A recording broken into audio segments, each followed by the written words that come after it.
It's a strange thing how the world can shift on a single silent afternoon. My phone buzzed on my desk. My wife, Jane, was supposedly 3 states away at a mandatory conference for pharmaceutical sales reps. The text was simple, a familiar affection. Hey babe, conference is going amazing. They added extra workshops for top performers, extending till Sunday. Don't wait up. Love you. I was halfway through typing a congratulations when the screen lit up with another call. The name on the caller ID was a cold knot of dread in my gut. Howard, her direct supervisor. Howard, whom she'd told me crept her out, a man she'd sworn she'd avoid. I hesitated for a moment, the phone vibrating in my hand, a tiny, insistent pulse of alarm. Danny, is Jane feeling better? We're concerned since she called out sick for the conference. The air left my lungs in a sharp, almost silent gasp. Sick. She was sick.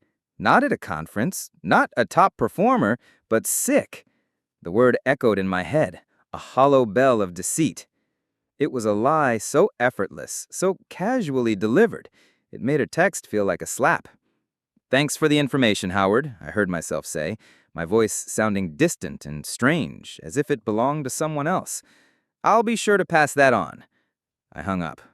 My thumb hovered over my phone screen, navigating to the app I'd installed on her device last year, a simple Find My Phone feature she had forgotten about. A tiny glowing dot appeared on the map, a pinprick of truth against the vast canvas of her lies. It wasn't in some distant conference city. It was at the Rosewood Hotel, a mere 40 minutes away. And then came the final, sickening detail. The email notification from our shared credit card. The hotel reservation was under a different name. The math was suddenly, brutally clear. She had been living a different life, and I was merely a bystander in it. The game was over. I had just found the receipts. The next few hours were a blur of cold, deliberate action. I called my cousin, a divorce attorney named Ted. I began to move through our house, our life, like an archaeologist, separating what was mine from what was hers. I packed her clothes, her jewelry, her life, neatly, methodically, and placed it all in the garage.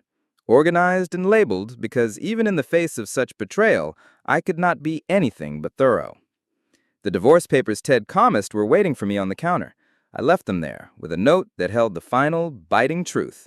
Howard called. He hopes you feel better from your stomach bug. The house felt bigger, emptier already. I took a small bag of my own things and left, leaving behind the shell of a life I had thought was real. I could already feel it coming, an inevitable wave of chaos that would crash against the shore of my carefully constructed plan. The call started just after 11. I didn't answer. I didn't need to. I could almost hear the unraveling on the other end of the line, the confusion, the building panic, a crescendo of texts asking where I was, if I was okay. Then the final one, a breathless gasp of realization. I'm driving home right now. It was 1 a.m, 2 days before the conference was supposed to end, and her lie was now a crumpled, desperate thing. She arrived at the empty house at 1 a.m., a fact I only knew because she had the audacity to call Ted's landline. Rita, his wife, and a woman with the patience of a saint but the spirit of a warrior, answered. Jane's voice, according to Rita, went from confused and bewildered to a shrieking, entitled hysteria. "This is illegal. He can't just abandon me," she screamed into the phone. Rita, with a calm that was almost theatrical, simply said, "The divorce papers on your counter suggest otherwise. Have a good night." The line went dead. The next morning, my phone was a graveyard of 85 missed texts. Bargaining. "Can we please just talk? I can explain everything." Depression. "I can't believe you're throwing away 7 years like this." Then a sudden jarring shift back to pure, unadulterated fury. "You think you're so smart? I want half of everything. That house is marital property." My thumb moved across the screen. My first and only response. It was a single, devastating sentence. "Your signature on the prenup suggests otherwise." I had forgotten to mention the prenup. Jane had insisted on it years ago when she was making more money than I was, wanting to protect her assets. The irony was a bitter taste in my mouth. She called immediately, and I answered on speaker with Ted across the table from me, a silent, amused spectator. She was screaming, "You set me up!" I just let the silence stretch. "How did I set you up?" "Stop playing games. You know I wasn't at a conference." "So you weren't at the conference. You were at the Rosewood Hotel with whom?" The silence on the other end was a confession. I could hear her breathing. "I was alone. I just needed space to think about our marriage." "A marriage you needed to think about with Kevin." She was silent again, stunned. She had no idea I had been watching. I had seen her Instagram posts, the fire emojis from a coworker named Kevin. I had seen his LinkedIn, noting his sick days matched her conference dates. The web of deceit was so transparent, it was almost insulting. "How did you know?" she whispered, her voice a thin, fragile thread. "Your Rosewood reservation was under K. Patterson. You used our shared credit card." The statement was a final damning piece of evidence. It's on the statement. All of it. "I can explain," she stammered, the words tumbling out in a desperate last-ditch effort. "Explain it to the judge." And I hung up. Within the hour, the chaos began in earnest. She tried to go to my parents' house, crying to my mother about some conference mix-up. Jane's entitlement didn't stop there. She showed up at my work. When they wouldn't let her in, she stood outside for 2 hours, a spectacle for my coworkers who sent me pictures from their windows. Her next move was an empty threat via text. "If you don't meet me today, everyone will know about your emotional abuse." The reason became clear the next evening when Kevin's wife, Chloe, called me. She found my number in his phone. "I'm Chloe," she said, her voice surprisingly calm. "I think we should talk." Meeting Chloe was the most surreal experience of the entire ordeal. She showed up with a stack of literal receipts. She'd been suspicious for months and had hired a private investigator.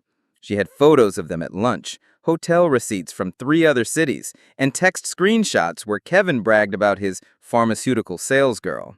He, a junior marketing associate, had been telling Jasmine he was a senior executive with a trust fund. She, in turn, had been telling him I was an abusive, controlling husband. "They deserve each other, honestly," she said, stirring her tea. She'd already filed for divorce, and Kevin, a man who had lied about everything, from his job to his car, was now living with his mother. I showed her Jane's text about wanting half of everything. Chloe snorted into her coffee. "Half of what? His 2015 Honda Civic? Oh, wait, that's in my name, too." That's when the final truth came in a text from Jane herself. "We need to talk. Kevin lied to me." Chloe just laughed. Oh, now she wants to talk. She kept texting, the pleas growing more desperate.